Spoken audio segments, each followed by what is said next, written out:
Well, welcome back to our second session of the day, the wonderful first session from Bill.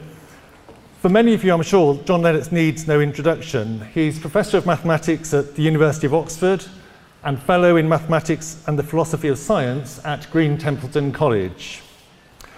In addition to over 70 published mathematical papers, he's also the co-author of 2 research-level texts in algebra.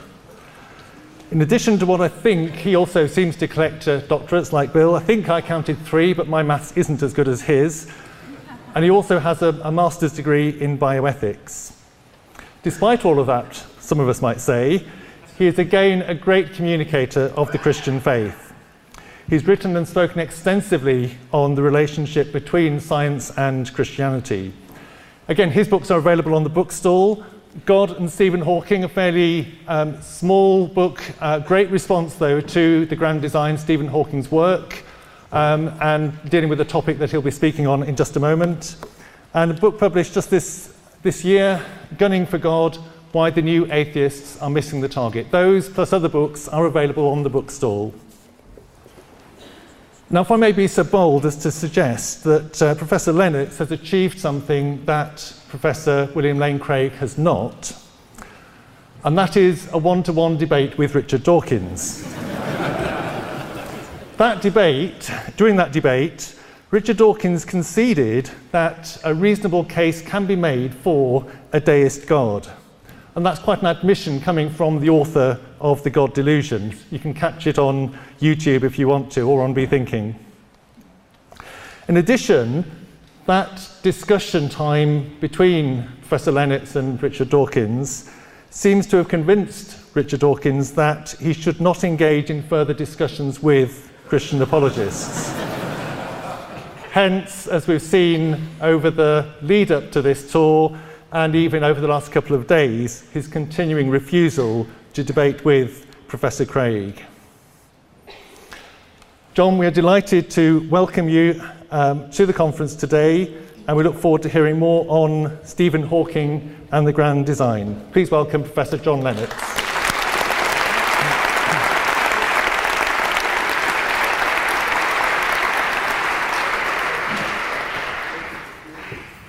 Well, ladies and gentlemen, thank you for that very warm invitation.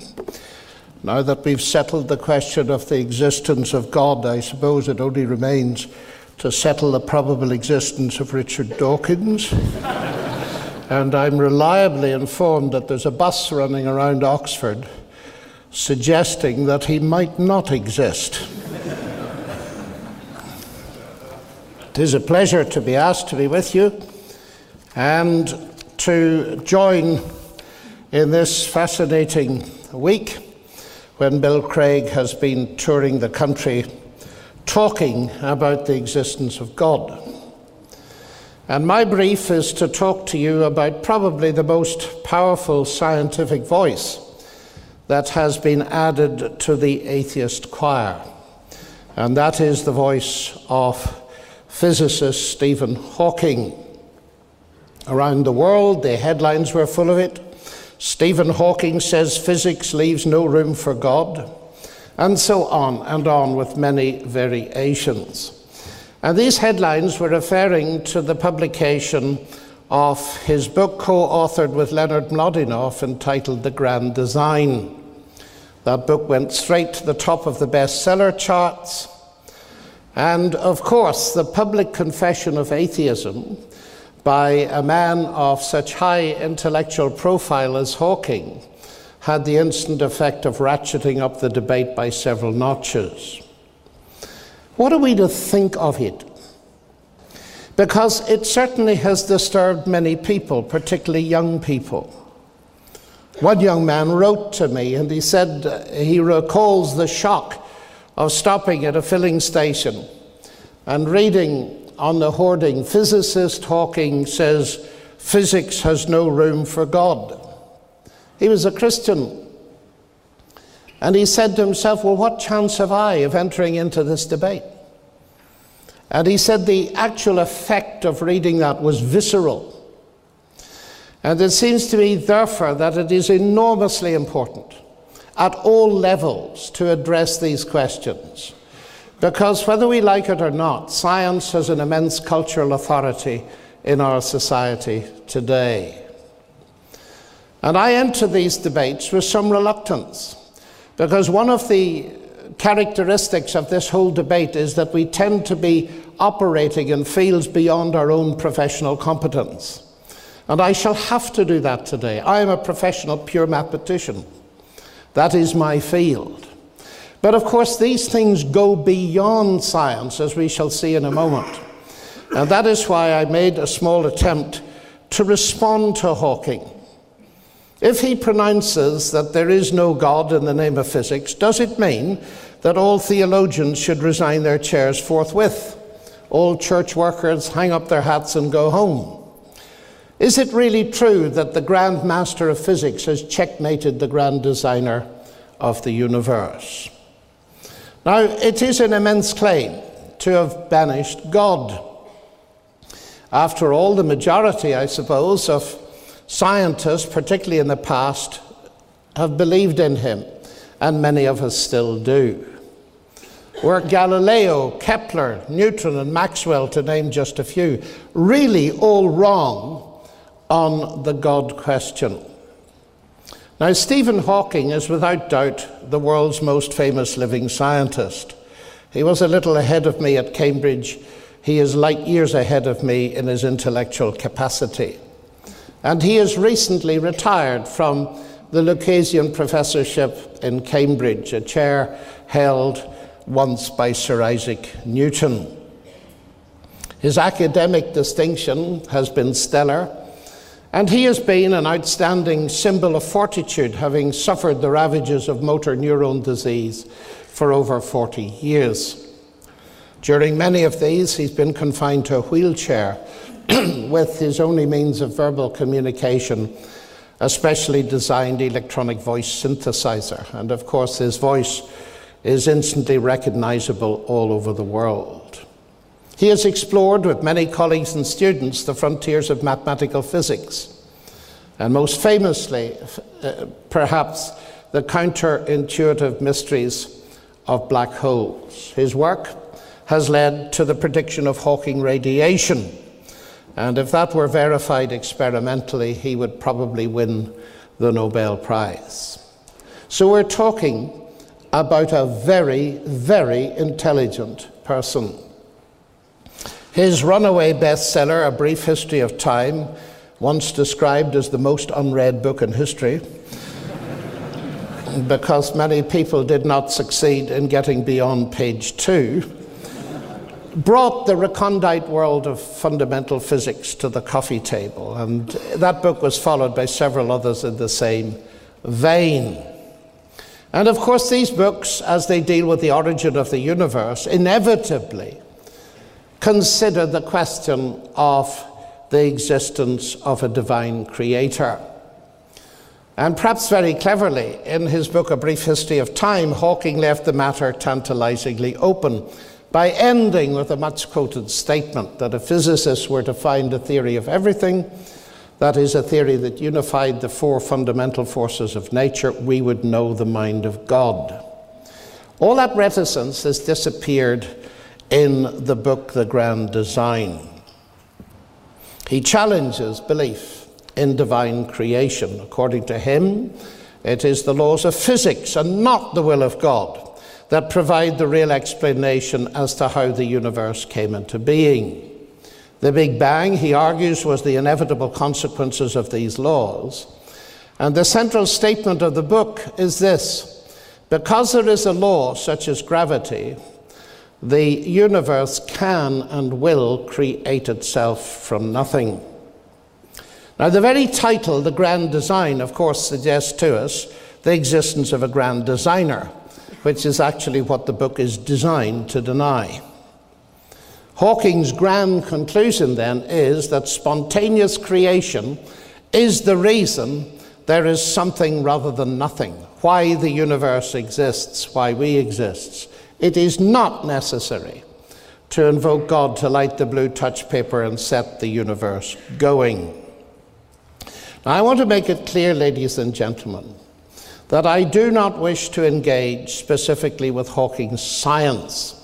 That is beyond my range of competence, and I'm very pleased that Bill Craig led you into some of the mysteries of the multiverse, M theory, string theory, and all the rest of it. So that relieves me of the need to attempt to do which I would in any case find impossible.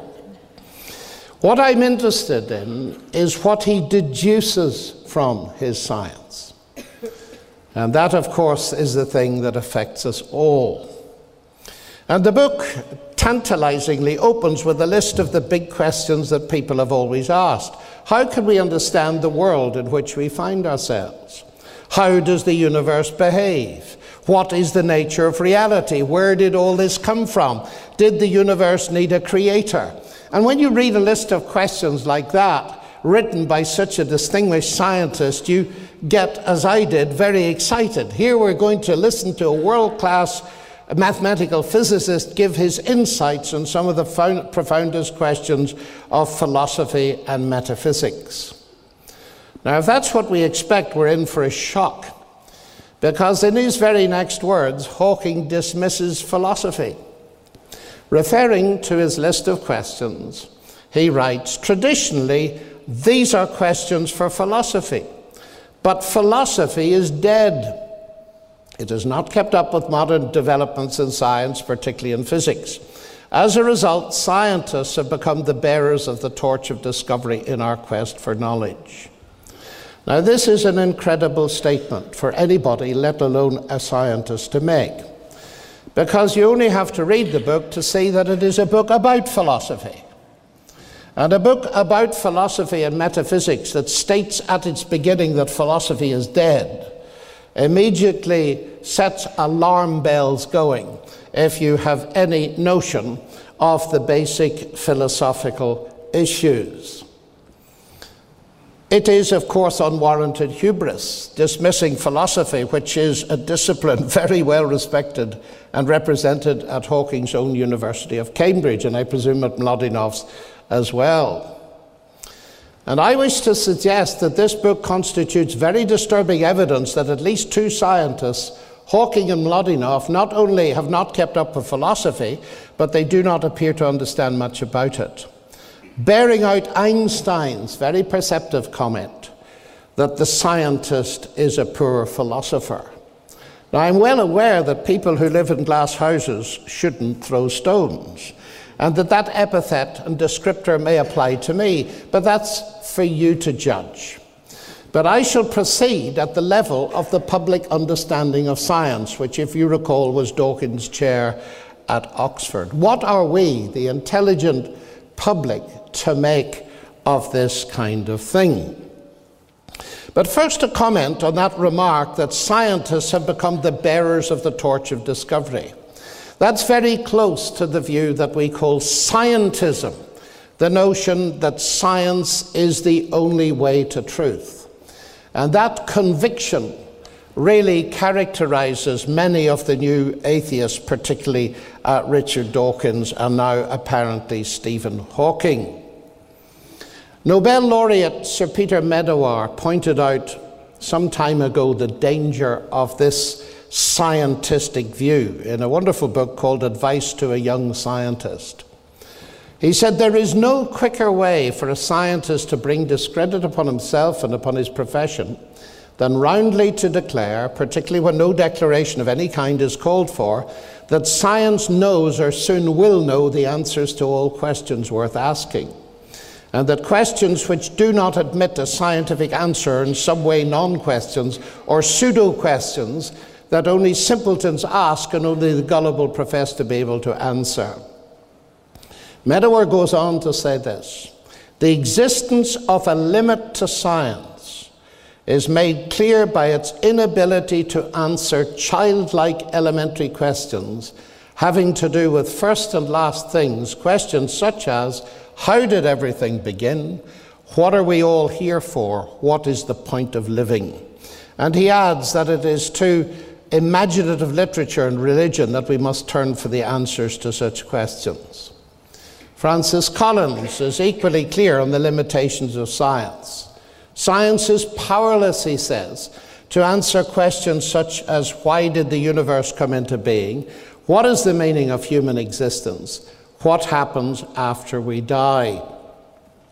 Now, it is clear that Medawar and Collins are passionate scientists, so that there is no obvious inconsistency involved in being a committed scientist in the highest level, while simultaneously recognizing that science cannot answer every kind of question, including some of the deepest questions that human beings can ask. So, Hawking appears to be unaware of this. And I want to go straight to the heart of the book, The Grand Design, with this central claim: because there is a law of gravity, the universe can and will create itself out of nothing. Now, perhaps the first question to ask is, what does Hawking mean when he uses the word nothing? The universe can and will create itself out of nothing. Because notice the assumption in the first part of that statement: because there is a law of gravity. That is an assertion of existence. Because there is something, the universe will create itself out of nothing. It's a very odd way to start, isn't it? Hawking assumes that there is a law of gravity. But one might want to be generous and presume that he also assumes that gravity exists, for the simple reason that an abstract mathematical law on its own would be vacuous with nothing to describe, a point to which I shall return. But the main issue surely is this: gravity, or a law of gravity, is not nothing, if Hawking is using that word in its usual philosophically correct sense of non-being. If he's not, he should have told us. So, the heart of this book appears to be an assertion that the universe is simultaneously created from nothing and from something, which I do not regard as a very promising start. Now, of course, I am aware that when physicists talk about nothing, they often appear to mean a quantum vacuum, which is manifestly not nothing. And Hawking alludes to it later in the book. We are a product, he says, of quantum fluctuations in the very early universe. I'm tempted to suspect that a lot of this is a bit too much ado about nothing. Now, I know it's late in the morning for logic, ladies and gentlemen, but I just pointed out to you what I think is the first level of self-contradiction in Hawking's statement. But I believe there to be three. And I have subsequently tried to invent a sentence in English that also contains three levels of self-contradiction, and I haven't been able to do so. So my challenge to you is to try and copy Hawking by producing something parallel to it. Let's analyze it a bit further. The universe can and will create itself. Now, if I say X creates Y, I'm presupposing the existence of X in order to bring Y into existence. That is what the word means. So if I say X creates X, I am presupposing the existence of X to account for the existence of X. Well, this is obviously self-contradictory, and it's logically incoherent, even if we put X equal to the universe. To presuppose the existence of the universe to account for the existence of the universe sounds like something out of Alice in Wonderland, not science. Now, that's a second distinct level of contradiction. The first one, you will recall, is the universe is created out of something which is nothing. The second is it creates itself. But then the notion that the law of gravity, that a law of nature explains the existence of the universe, is also self-contradictory. Since a law of nature, by definition, surely depends for its own existence on the prior existence of the nature it purports to describe. And I shall come back to that later. So I would submit to you, however provocatively it may seem to you, that the main conclusion of the grand design turns out to be a triple self-contradiction. Philosophers just might be tempted to comment, so that's what comes of saying philosophy is dead. Oxford chemist Peter Atkins, whom I believe is to be the subject of a debate later, believes, I quote, that space-time generates its own dust in the process of its own self-assembly. Atkins dubs this the cosmic bootstrap principle, referring, of course, to the self-contradictory idea of a person lifting himself by pulling on his own bootlaces. Well, our Oxford colleague, Keith Ward, is surely right to say that Atkins' view of the universe is as blatantly self-contradictory as the name he gives to it, pointing out that it is logically impossible for a cause to bring about some effect without already being in existence. Ward concludes, between the hypothesis of God and the hypothesis of a cosmic bootstrap, there's no competition. We were always right to think that persons or universes who seek to pull themselves up by their own bootstraps are forever doomed to failure. What this goes to show, ladies and gentlemen, is that nonsense remains nonsense even when it's talked by world-famous scientists. But what it serves to obscure, what serves to obscure the illogicality is the fact that the statements are made by scientists. Because it seems to me in the whole contemporary debate, one of the dangers, a real danger, is that we confuse a statement by a scientist with a statement of science. Not all statements by scientists are statements of science, and therefore they do not enjoy whatever authority you ascribe to science itself. Immense prestige and authority do not compensate for faulty logic. Now, the worrying thing about all of this to me is that this illogical notion of the universe creating itself out of a nothing, which is a something, by a law of gravity, which appears to exist without gravity itself, possibly, is not a peripheral point in the book, The Grand Design. It's the key argument. And if the key argument is invalid, in one sense, there's little left to say. However, since the laws of nature play a major role in Hawking's argument, it might be important to comment on them as well. Because I detect what look like at least some very serious misunderstandings regarding the nature and capacity of the laws of nature. And to approach this, I'd like to draw attention to another feature of the book which really is relevant to the issue that's faced by many, particularly young people today. And that is the mistake made by Dawkins, Hitchens, and all the rest of them in presenting before the public the choice between God and science, and saying that you have got to choose between the two. In Hawking's specific case, it's between God and the law of gravity, but you will take the point. Talking about M theory, for example, Hawking writes, M theory predicts that a great many universes were created out of nothing. Their creation does not require the intervention of some supernatural being or God. Rather, these multiple universes arise naturally from physical law. So the apposition that's being presented is God or a law of nature. And then he talks about the intervention of a supernatural being. And what I observe about all of them is this. It's not that I have problems with their notion of science, though I have those. It seems to me that a systemic problem in this whole debate arises from the new atheists having espoused a false concept of God.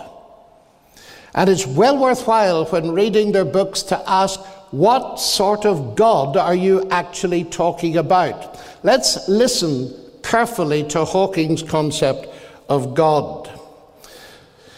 Ignorance of nature's ways, he writes, with Mlodinow, led people in ancient times to invent gods to lord it over every aspect of human life.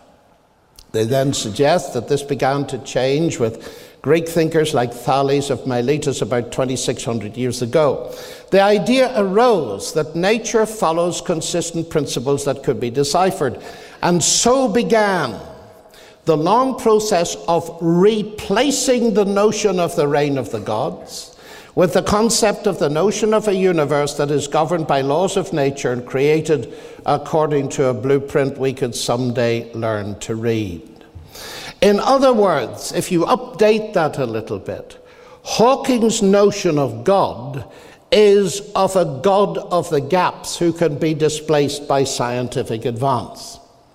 Now, the importance of this cannot be overestimated and emphasized for this simple reason. If you conceive of God as a God of the gaps, then of course you're going to have to choose between God and science by definition. Because the God of the gaps view is saying, I can't explain it, therefore God did it. And the more science fills the gap, the less space there is for God. So you have to choose between the two. That is logical. It took me a long time to realize that this is what is going on. It's a false concept of God that they're tilting at. And so their appeal to the thinking public resonates because many people have bought into the very same idea. That people like you and I, at least speaking for the Christians here, believe in a God of the gaps. But we don't, of course. We believe in a God who's not only a God of the gaps, but God of the whole show. He's not, of course, merely the God of the deists who lit the blue touch paper. He both created the universe and constantly sustains it in existence. Without him, there would be nothing for physicists like Hawking to study. So that God is, according to the Christian faith at least, the creator both of the bits of the universe we don't understand and the bits we do. And of course, it's the bits we do understand, by definition, that give us the most evidence of God's existence and activity. And the logic of that is very simple. My admiration of the genius behind a work of engineering or art increases the more I understand the difficulty and the competences that lie behind it. So the more I understand science, the more my worship of the Creator increases. And what Hawking and Mlodinow are doing here is to make a classical category mistake by confusing two entirely different kinds of explanation. Explanation in terms of physical law, and let's add mechanism for good measure, and personal agency. So inviting us to choose between God and science not only depends on a false concept of God, it depends on making a profound mistake in what constitutes an explanation. God is an explanation of the universe, but not the same type of explanation as that given by physicists. Suppose, to make it clearer, I replace the universe by a jet engine, and we're asked to explain it. Well, we could explain it in terms of the laws of nature, mechanical aeroengineering, and so on. Or we could explain it by saying it was the personal invention of Sir Frank Whittle. It would be utterly nonsensical to ask an audience to choose between the two.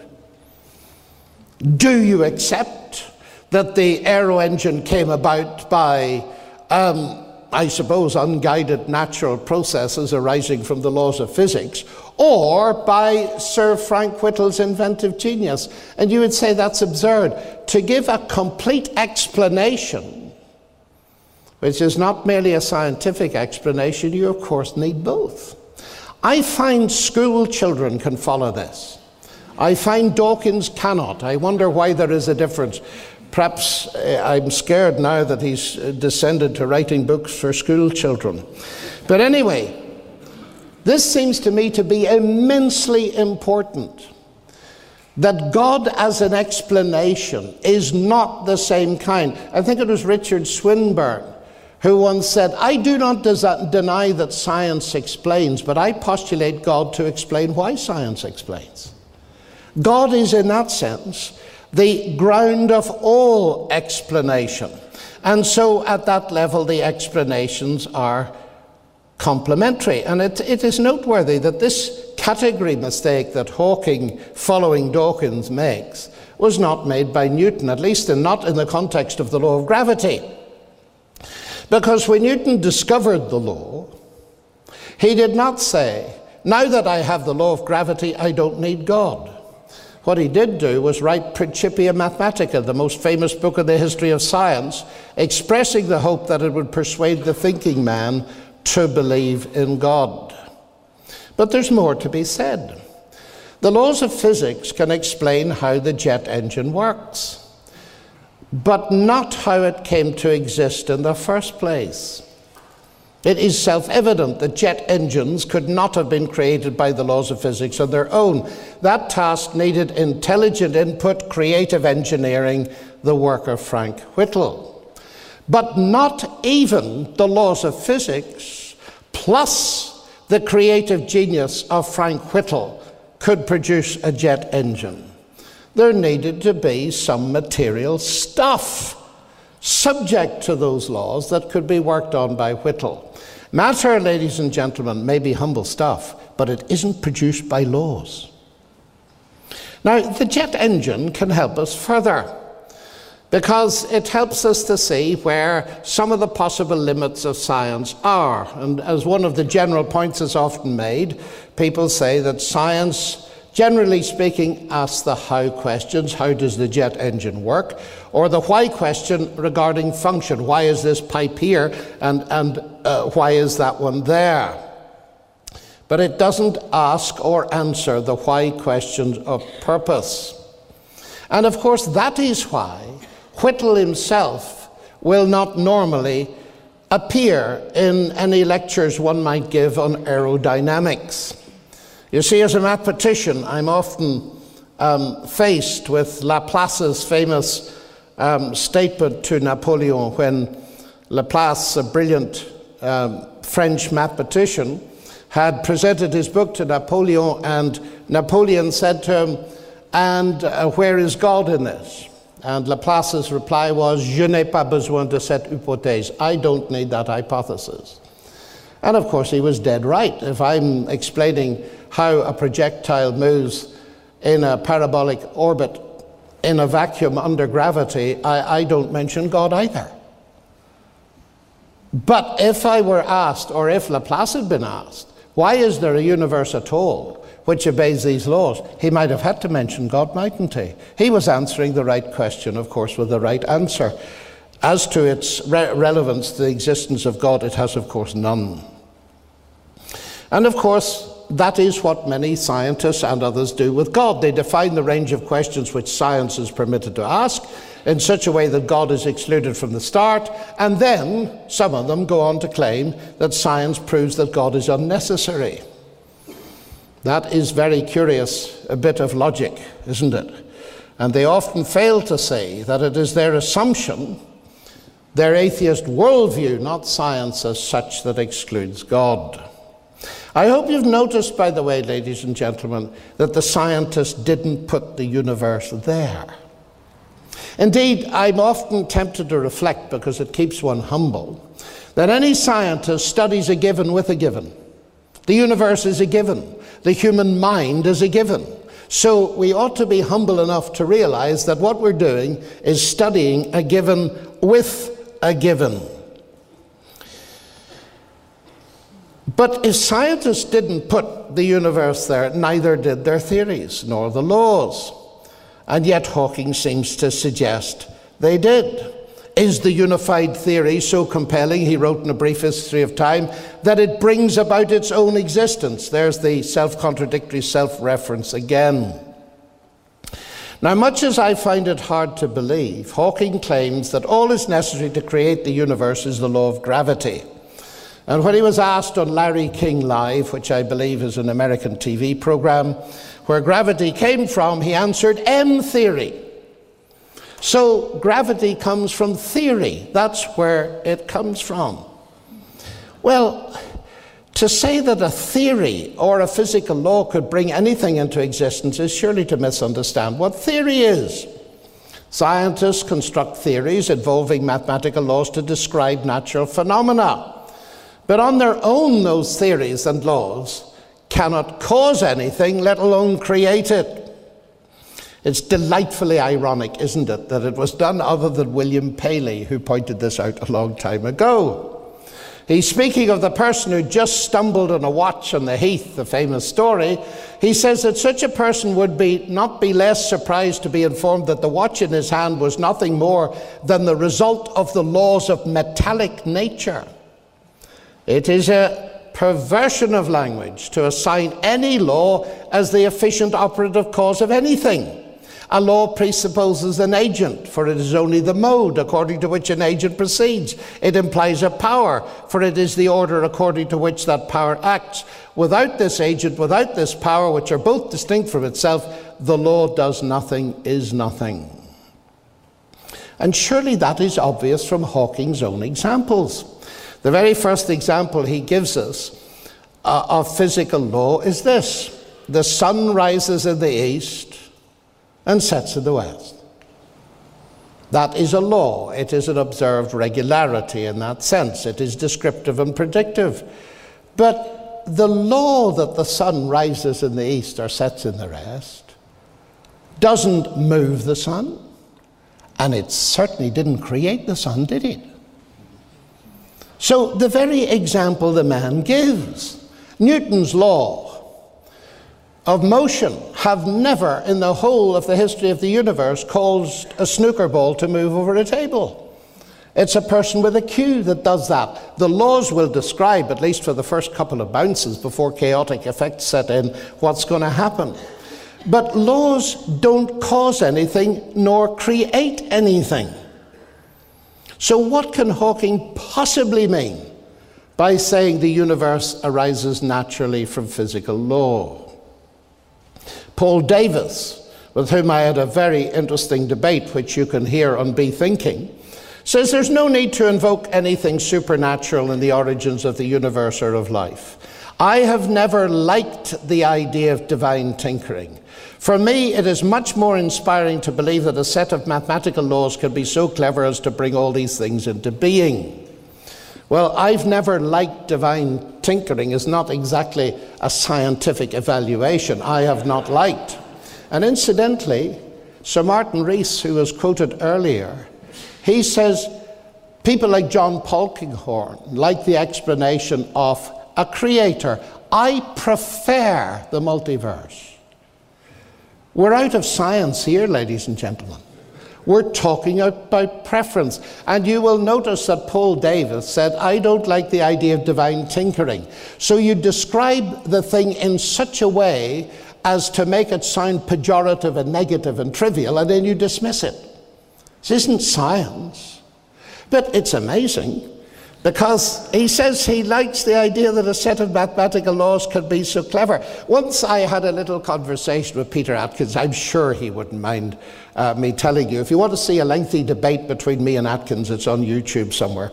It's called Dueling Professors. And I said to Peter, tell me, what do you think created the universe? And he said, oh, mathematics. So I started to laugh. And he said, why are you laughing? He was a bit put out.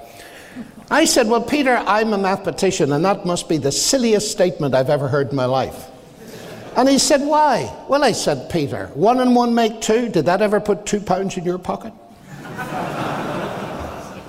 Now, of course, I'm not clever enough to have thought of that myself. I got that from C.S. Lewis. And C.S. Lewis saw this with characteristic clarity. Of the laws of nature, he writes, they produce no events. They state the pattern to which every event, if only it can be induced to happen, must conform, just as the rules of arithmetic state the pattern to which all transactions with money must conform, if only you can get hold of any money. Thus, in one sense, the laws of nature cover the whole field of space and time. In another, what they leave out is precisely the whole real universe, the incessant torrent of actual events which makes up true history. That must come from somewhere else. To think that the laws can produce it is like thinking that you can create real money by simply doing sums. For every law, in the last resort, says, if you have A, then you will get B. But first catch your A, the laws won't do it for you. And he finishes that wonderful description by saying, bookkeeping, continued to all eternity, could never produce 1 farthing. So I submit to you that the world of strict naturalism, in which clever mathematical laws all by themselves bring the universe life into existence, is pure science fiction. And if Hawking were not so dismissive of philosophy, he might have come across Wittgenstein's statement that the deception of modernism is the idea that the laws of nature explain the world to us, when all they do is to describe structural regularities. Hawking's book purports to answer the question why there is something rather than nothing. It seems to me that that is precisely the question that he does not ask or does not answer. Now, his book is called The Grand Design. And what I found so interesting in it is that he finds the impression of design, to quote someone else, is so powerful that he spends a couple of chapters on it and then decides to explain it away. Our universe and its laws, he writes, appear to have a design that it both is tailor-made to support us and, if we are to exist, leaves little room for alteration. That is not easily explained and raises the natural question of why it is that way. The discovery relatively recently of the extreme fine-tuning of so many of the laws of nature could lead at least some of us back to the old idea that this grand design is the work of some grand designer. That is not the answer of modern science. Our universe seems to be one of many, each with different laws. Now, the interesting thing is that Hawking spends a lot of time giving evidence of the grand design, and he calls it an old idea. And of course, this is a very simple philosophical trick. Because it's old, of course, it's irrelevant and false. But that's nonsense. He doesn't even consider its truth. He simply calls it old. And he says it's the answer of modern science. Now, that is going miles too far. What he might say, that is not the answer of some modern scientists. Because so far as I can see, science has not got a unified view on the matter. Now, Bill Craig has done me a great favor in going into the multiverse thing in detail. And one of the very interesting things is that Hawking advances the multiverse and M theory and all of the rest of it as an alternative to God. And he falls into the very same mistake he did at a lower level earlier. God or the multiverse. But if there is more than one universe, how is that an argument against the existence of God? God could create a multiverse, couldn't he? In fact, there are rustling hints in a book that I am moderately familiar with called the Bible, that this might not be quite the only realm of existence. How is that possibly in itself an argument against the existence of God? Again, it's a little bit of a con trick. Now, of course, all this M theory and multiverse theory is fascinating. I am not an expert in it. But just to be slightly flippant, to wake you all up for a moment, I'm tempted to say that belief in God seems to me to be a much more rational option if the alternative is to believe that every other universe that can possibly exist does exist, including one in which Richard Dawkins is the Archbishop of Canterbury, Christopher Hitchens the Pope, and Billy Graham has just been voted Atheist of the Year. Now, in the times when Hawking's book appeared, there was a letter from a very distinguished student of his called Don Page, who is a professor of theoretical physics, has written a number of papers with Stephen Hawking and now teaches at the University of Alberta. And I wrote to him because he distanced himself from Hawking's conclusions. And Don Page is actually a Christian, and he wrote this to me, and he has given me permission to quote it to you. I certainly would agree that even if M theory were a fully formulated theory, which it isn't yet, and were correct, which of course we don't know, that would not imply that God did not create the universe. So arguments about the status of M theory are in a sense irrelevant to us this morning. The only thing I would point out is that Roger Penrose, an equally distinguished mathematician working in Oxford, said that M theory is very far from any testability. It's a collection of ideas, hopes, aspiration, and referring directly to the Hawking-Mlodinow book, he says, the book is a bit misleading. It gives you this impression of a theory that's going to explain everything. It's nothing of the sort. It is not even a theory. Indeed, in Roger Penrose's estimation, M theory was hardly science. And perhaps you should note that Penrose is a member of the British Humanist Association. There's a wonderful review of Hawking's book given by Tim Radford. It goes like this. In this very brief history of modern cosmological physics, the laws of quantum and relativistic physics represent things to be wondered at but widely accepted, just like biblical miracles. M theory invokes something different, a prime mover, a begetter, a creative force that is everywhere and nowhere. This force cannot be identified by instruments or examined by comprehensible mathematical prediction, and yet it contains all possibilities. It incorporates omnipresence, omniscience, and omnipotence, and it's a big mystery. Remind you of anybody? I want to make two further points. We started late, so I shall finish late. Much of the rationale of Hawking's argument lies in the idea there's a deep-seated conflict between science and religion. I don't recognize that discord. What I do recognize is the sheer importance of not forgetting history. Because the notion of a grand designer, far from being some peripheral, freakish idea, is actually the notion that gave us modern science as we know it. Now I'm talking about modern science. C.S. Lewis, summarizing it, said men became scientific because they expected law in nature, and they expected law in nature because they believed in a lawgiver. One of the reasons I'm not ashamed of being a Christian and a scientist is Christianity gave me my subject, ladies and gentlemen. It gave me my subject. And it was that conviction that there is a God behind nature that drove science. And to say that the two are incompatible in essence, I simply fail to understand. Hawking, of course, towards the end of his book, undermines it completely when he goes into the nature of the apparatus that does the science. Science is a rational human activity. But Hawking now reduces biology to physics and chemistry and concludes it's hard to see how free will can operate if our behavior is determined by physical law, so it seems we are no more than biological machines and that free will is just an illusion. Well, of course, if the book The Grand Design is written by two determined biological machines, it has no significance whatsoever, and we can dismiss it at once.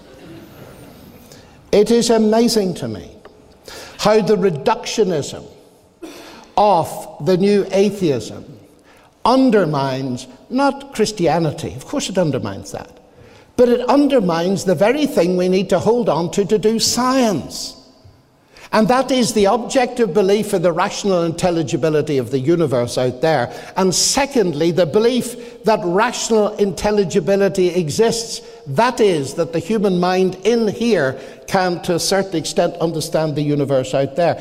Einstein said he could not imagine any scientist without that faith. Physics doesn't give it to us, as John Polkinghorne points out. Physics is powerless to explain the rational intelligibility of the universe for the simple reason that you cannot do any physics without believing it in the first place. So, ladies and gentlemen, my chief objection to the new atheism is not because I'm a Christian. In a way, it's because I'm a scientist. And by reducing thought, as it must do, because there is no transcendence, by reducing thought to the firing of synapses in the human brain, it demolishes the very rationality on which it depends to exist and to formulate its own theories. In other words, it's guilty of the ultimate in self-contradictions. My very last thought is that I was amazed to discover that Hawking is picked up in Dawkins. I was even more amazed to discover when I debated Peter Singer just recently in Melbourne on the existence of God, that he comes up with the ultimate defeater for believing in God as an explanation. If you say that God is the explanation of the universe, then logically you've got to ask the question, who created the creator? And then you end up in an infinite regress, and so that's absurd. End of story. Now that is Dawkins' chief argument in the God delusion. I can't believe that, ladies and gentlemen. Let's analyze it, the final bit of logic for this morning. If you ask the question, who created the creator, you presuppose the creator is created by definition. Philosophers have a name for that. They call it the complex question, in that it constrains the possible range of solutions without you realizing it. Who created the X presupposes that X is created. So it has no relevance to an X that is not created. Of course not. So you see, the question is, in Dawkins' words, a non-question. Because the Christian claim is, of course, that God is eternal. He never came to exist. He caused all that exists to exist, but he himself never came to exist. And if there is a God like that, he falls from Dawkins' question. Indeed, I put it to him that if he had written a book called The Created God's Delusion, nobody would have bought it. Because we've known for centuries that created gods are a delusion. We often call them idols. But the question has a little twist, ladies and gentlemen. As I put it to Richard in one of our debates, you believe it's a valid question. And indeed, in your universe, it probably is, because you believe that the universe created you. Now let me ask you your own question. Who created your creator? I'm still waiting for the answer. So I leave you with this. Stephen Hawking was interviewed by The Guardian. And he said, heaven is a fairy story for people afraid of the dark. I was asked to comment. I did. Atheism is a fairy story for people afraid of the light. Thank you, ladies and gentlemen.